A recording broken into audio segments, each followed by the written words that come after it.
मेरे प्यारे भारत के मूल निवासियों, बाबा साहब डॉक्टर भीमराव अंबेडकर जी की सोच की दुनिया में आपका बहुत बहुत स्वागत है। गैर हिंदुओं में छुआछूत, अछूत कौन है और छुआछूत कैसे पैदा हुआ, यही बात मुख्य सवाल है। विषय की गहराई में उतरने से पहले कुछ सवालों का उत्तर देना जरूरी है। पहला सवाल है, क्या संसार में केवल हिंदुओं ही हैं जो छुआछूत मानते हैं? यदि गैर हिंदुओं में भी छुआछूत है तो हिंदुओं के छुआछूत और अहिंदुओं के छुआछूत में क्या अंतर है? दुर्भाग्य से अभी तक किसी ने ऐसा तुलनात्मक अध्ययन नहीं किया। इसी का परिणाम है कि अनेक लोग यह तो जानते हैं कि हिंदुओं में छुआछूत है, किंतु वे यह नहीं जानते हैं कि इसका अनोखापन क्या है। इसके अनोखेपन और इसकी विशेषताओं को सच्ची रूप से समझ लेने से ही छुआछूत की वास्तविक स्थिति समझ में आ सकती है और उसी से छुआछूत की उत्पत्ति भी जानी जा सकती है। पहले हम इस बात की जांच करें कि आरंभिक और प्राचीन समाज में स्थिति क्या थी। क्या वे छुआछूत को स्वीकार करते थे? सबसे पहले हमें यह बात स्पष्ट होनी चाहिए कि वे छुआछूत से क्या समझते थे। इस बारे में सभी का एक ही विचार होगा। सभी इस बात को स्वीकार करेंगे कि छुआछूत का आधार गंदगी, अपवित्रता तथा छूत लग जाने की कल्पना और उससे मुक्त होने के तरीके तथा साधन हैं। जब आरंभिक समाज के सामाजिक जीवन की परीक्षा इस उद्देश्य से की जाती है कि हमें पता लगे कि वे लोग उपर्युक्त अर्थ में छुआछूत से परिचित थे या नहीं, तो इसमें संदेह नहीं रहता कि आरंभिक कर्मकांडों, रीति रिवाजों व अन्य क्रियाकलापों की एक जीवन पद्धति बन गई थी। आरंभिक मनुष्य विश्वास करता था कि कुछ विशेष घटनाओं के घटने से, कुछ विशेष वस्तुओं के स्पर्श से और कुछ विशेष व्यक्तियों के स्पर्श से अपवित्रता होती है। आरंभिक मनुष्य का यह भी विश्वास था कि अपवित्रता, उसे वह समझता था कि यह अपवित्रता का एक दूसरे में चला जाना विशेष अवस्थाओं में विशेष रूप से होता है, जैसे खाने पीने आदि के प्राकृतिक कृत्यों के समय। जीवन की जिन घटनाओं को आरंभिक मनुष्य अपवित्रता का कारण मानता था, उनमें निम्न मुख्य थी: जन्म, दीक्षा, बालिग होना, विवाह, संभोग, मृत्यु। जिन माताओं को संतान होने वाली होती है वे अपवित्र और दूसरे में अपवित्रता फैलाने वाली मानी जाती थी। माताओं की अपवित्रता बच्चों तक भी फैलती थी। संस्कार और बालिग हो जाना जीवन की वे अवस्थाएं हैं जो स्त्री पुरुष के संपूर्ण इंद्रिय तथा सामाजिक जीवन में प्रवेश की द्योतक हैं। उन्हें एकांत में रहना होता था, विशेष भोजन करना होता था, बार बार स्नान करना होता था, शरीर पर उबटन आदि लगाना और अंग छेद भी करना होता था, जैसे खतना। अमेरिका की जातियों में जिन लोगों का संस्कार होता था वे न केवल विशेष भोजन करते थे, लेकिन समय समय पर ऐसी औषधि भी लेते थे जिससे उन्हें उल्टी हो जाए।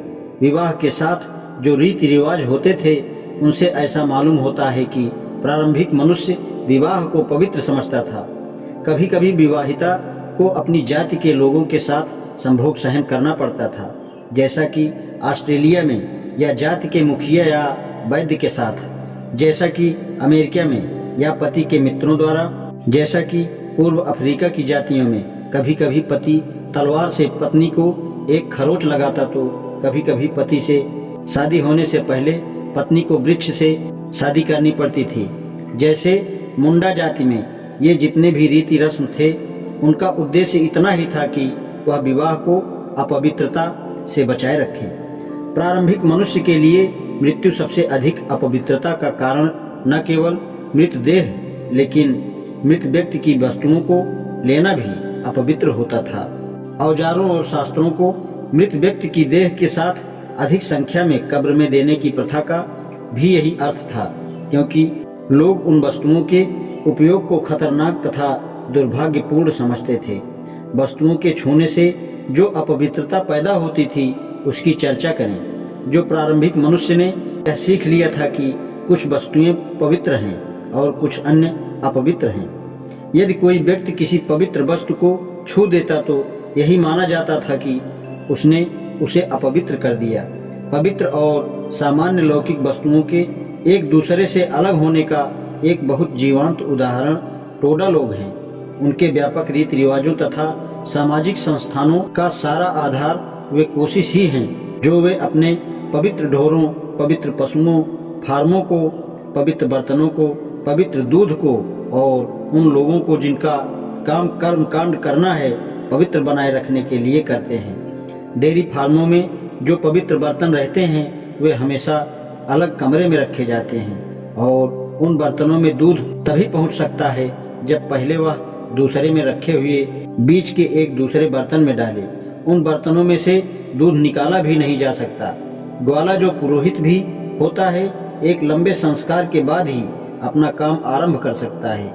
इस प्रकार वह सामान्य लोग के दर्जे से ऊंचा उठा दिया जाता है और वह उस पवित्र कृत्य को करने के योग्य हो जाता है। उसको गांव में विशेष अवसरों पर ही सोने की आज्ञा होती है और ऐसे ही दूसरे नियमों से उसकी दिनचर्या रहती है। यदि वह पवित्र ग्वाला किसी की मिट्टी के साथ चला जाए तो वह अपने पवित्र कृत्य करने के अयोग्य हो जाता है। इस सबसे यही अनुमान लगाया गया है कि इनमें से अधिकांश रीति रिवाजों का एक ही उद्देश्य है कि सांसारिक खतरों से रक्षा हो और पवित्र वस्तु को उन लोगों के उपभोग के योग्य बनाएं जो खुद पवित्र हैं। इस पवित्रता की भावना का संबंध केवल वस्तुओं से ही नहीं था। लोगों के कुछ ऐसे विशेष वर्ग भी थे जो पवित्र समझे जाते थे। कोई व्यक्ति यदि उन्हें छू देता तो यह उनका अपवित्रता का कारण होता। पोलिनेशियन लोगों में अपने से एक हीन व्यक्ति के स्पर्श से मुखिया की पवित्रता नष्ट हो जाती थी। हालांकि ऐसा होना हीन व्यक्ति के लिए ही हानिकारक था। दूसरी और इफाते में जो पवित्र लोग संस्कार संबंधी अपवित्रता से संबंध रखता था उसकी पवित्रता नष्ट हो जाती थी। युगांडा में एक मंदिर के निर्माण से पहले लोगों को 4 दिन केवल इसलिए दिए गए थे कि वे अपने आप को पवित्र प्यूरिफाई बना लें। दूसरी और मुखिया और उसकी चीजें इतनी अधिक पवित्र मानी जाती रही हैं कि यदि कोई निचले दर्जे का लोग उनको उपयोग में लाए तो यह उसके लिए अच्छा नहीं होता। टोंगा द्वीप में जो लोग किसी मुखिया का स्पर्श करें वह निषेध हो जाएगा। यह द्वेष पवित्र मुखिया के पैर तले को स्पर्श करने से दूर होगा। मलाया प्रायद्वीप के मुखिया की पवित्रता राजकीय चिन्ह में विराजती है और यदि कोई उसको छू भी ले तो वह गंभीर बीमारी या मृत्यु को निमंत्रण देता था। विदेशी लोगों से मिलने से भी आरंभिक मनुष्य अछूत बन जाते थे। दक्षिण अफ्रीका की एक जाति व थीबा के लोगों का विश्वास है कि जो लोग अपने देश से बाहर जाते हैं उन पर बाहरी भूतात्माओं का प्रभाव हो सकता है।